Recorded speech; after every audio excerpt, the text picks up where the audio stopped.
ओम शांति। 6 अप्रैल 2021 की मुरली है। बाबा ने कहा, मीठे बच्चे, अब वापिस घर जाना है, इसलिए देहभान को भूल अपने को अशरीरी आत्मा समझो, सबसे ममत्व मिटा दो। प्रश्न है, संगम युग पर तुम बच्चे बाप से कौन सा अकल सीखते हो? उत्तर है, तमो प्रधान से सतो प्रधान कैसे बने, अपनी तकदीर ऊंची कैसे बनाए, ये अकल अभी ही तुम सीखते हो। जो जितना योग युक्त और ज्ञान युक्त बने हैं, उनकी उन्नति होती रहती है। उन्नति करने वाले बच्चे कभी भी छिप नहीं सकते। बाप हर एक बच्चे की एक्ट से समझते हैं कि कौन सा बच्चा अपनी ऊंची तकदीर बना रहा है। गीत है मरना तेरी गली में। ओम शांति। सब बच्चों ने ये गीत सुना। बच्चे कहने से सर्व सेंटर्स के बच्चे जान जाते हैं कि बाबा हम ब्राह्मणों के लिए कहते हैं कि बच्चे ये गीत सुना, जीते जी गले का हार बनने के लिए, अर्थात मूल वतन में जाए बाबा के घर में रहने के लिए। वह शिव बाबा का घर है ना, जिसमें सब शालिग्राम रहते हैं, सब आत्माएं रहती है। बच्चे ब्राह्मण कुलभूषण स्वदर्शन चक्रधारी जानते हैं कि बरोबर वही बाबा आए हुए हैं। कहते हैं, अभी तुमको अशरीरी बनना है, अर्थात देह के भान को भूलना है।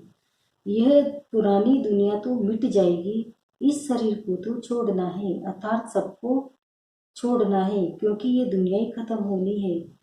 तो अब चलना है वापिस घर। सभी बच्चों को अब खुशी होती है, क्योंकि आधा कल्प घर जाने के लिए बहुत धक्के खाए हैं, परंतु रास्ता मिला नहीं। और ये भक्ति मार्ग का दिखावा देख मनुष्य मूझ पड़ते हैं। यह है भक्ति मार्ग की दलदल, जिसमें मनुष्य मात्र गले तक फंस गए हैं।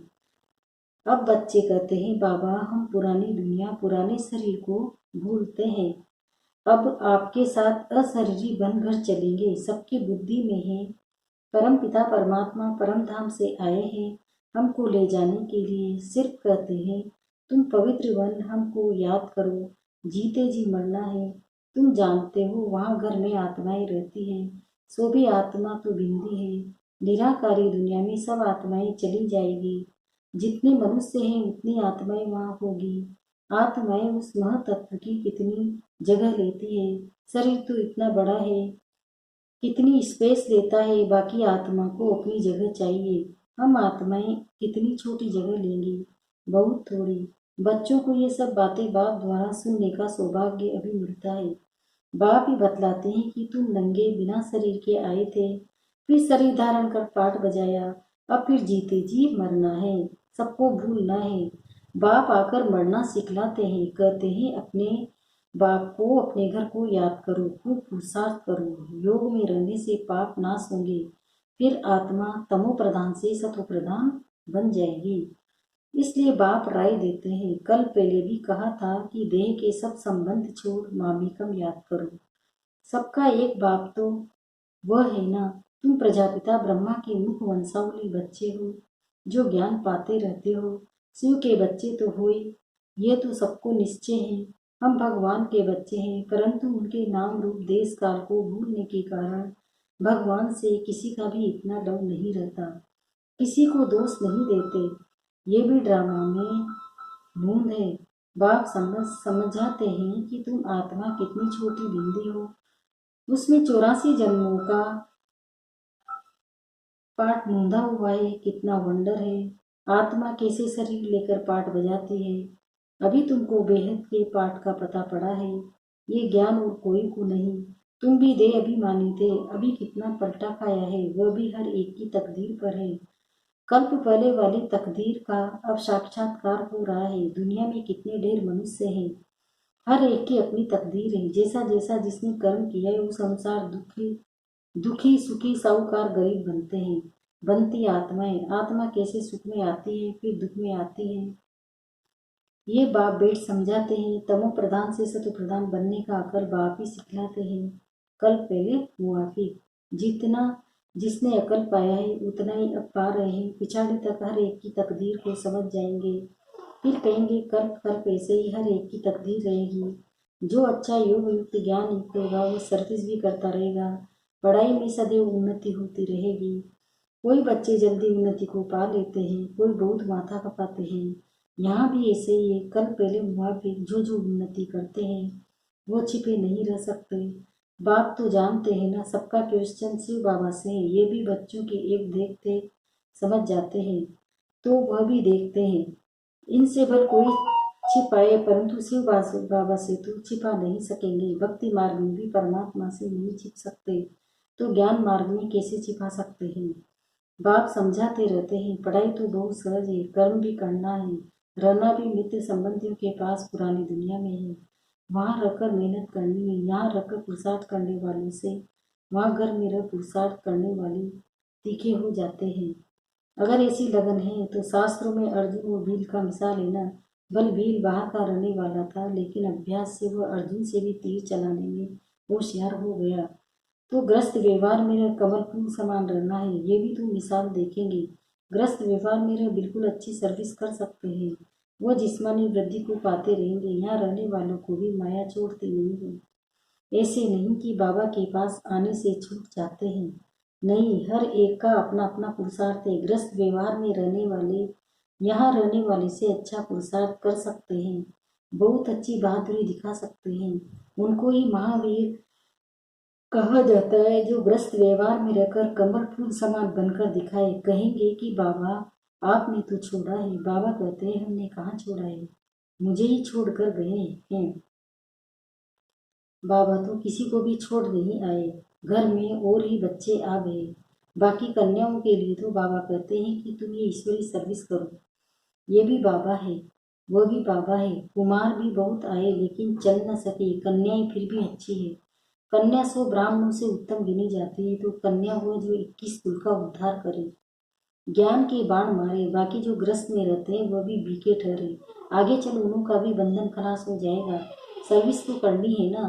कई सर्विस करने वाले बच्चे बाप दादा के दिल पर चढ़े हुए हैं, जो हजारों का कल्याण कर रहे हैं। तो ऐसे सर्विसेबल बच्चों पर आशीर्वाद भी आती रहेगी, वे दिल पर चढ़े रहेंगे। जो दिल पर है वही तख्त पर बैठेंगे। बाबा कहते हैं आपस में मिलकर युक्ति रचते रहो, सबको मार्ग दिखाने की चित्र भी बनते रहते हैं। ये सब प्रैक्टिकल बातें हैं।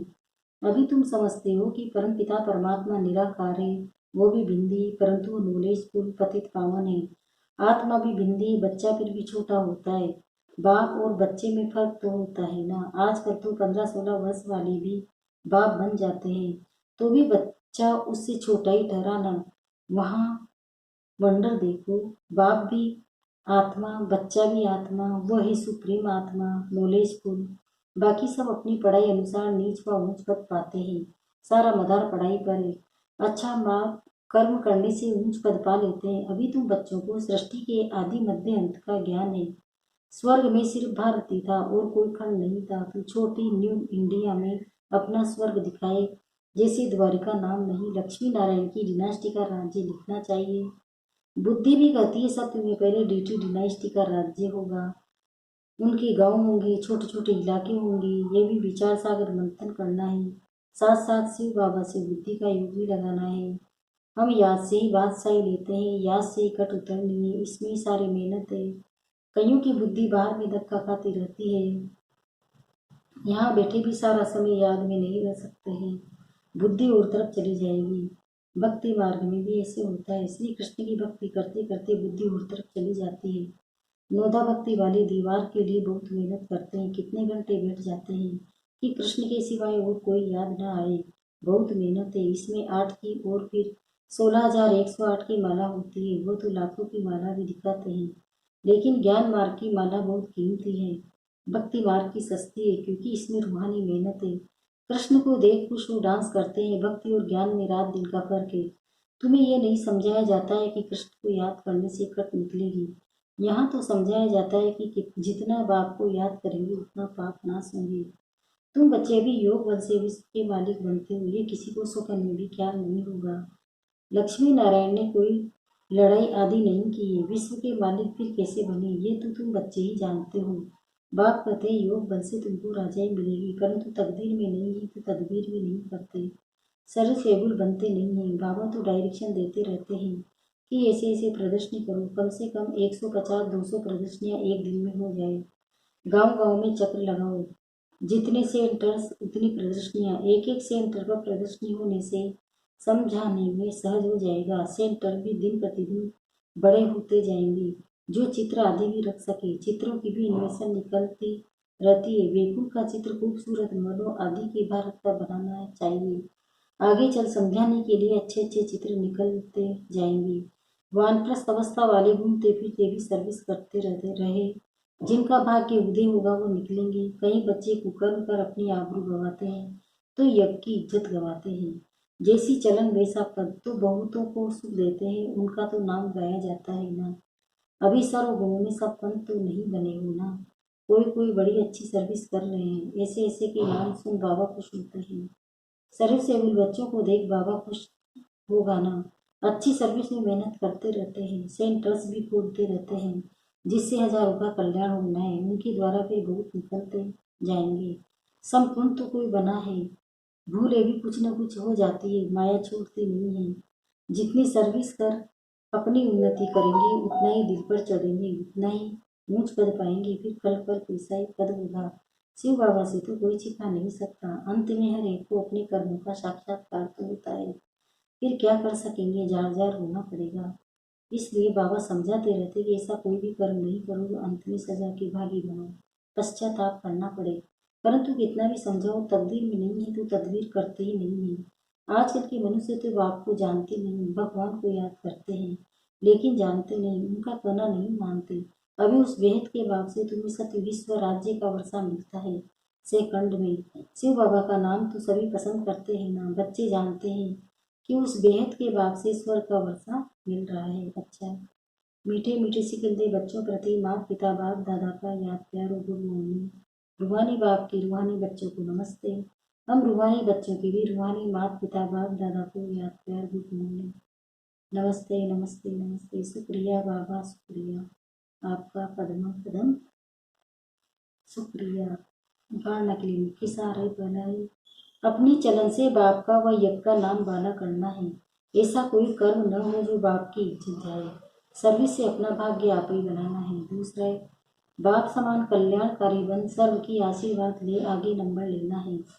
ग्रस्त व्यवहार में कमर फूल समान रहने की अच्छी बहादुरी दिखानी है। वरदान, सहयोग द्वारा स्वयं को सहज योगी बनाने वाले निरंतर योगी भव। संगम युग पर बाप का सहयोगी बन जाना यही सहज योगी बनने की विधि है। जिनका हर संकल्प शब्द और कर्म बाप की व अपने राज्य की स्थापना के कर्तव्य में सहयोगी रहने का है, उसको ज्ञानी योगी तो आत्मा निरंतर सच्चा सेवाधारी कहा जाता है। मन से नहीं तो तन से, तन से नहीं तो धन से, धन से नहीं तो जिसमें सहयोगी बन सकते हो उसमें सहयोगी बनो, तो ये भी योग है। जब हुई बाप के तो बाप और आप, तीसरा कोई न हो। इससे निरंतर योगी बन जाएंगे। इसको संगम पर सहन करना अर्थात मरना, ईश्वर का राज्य लेना है। ओम शांति।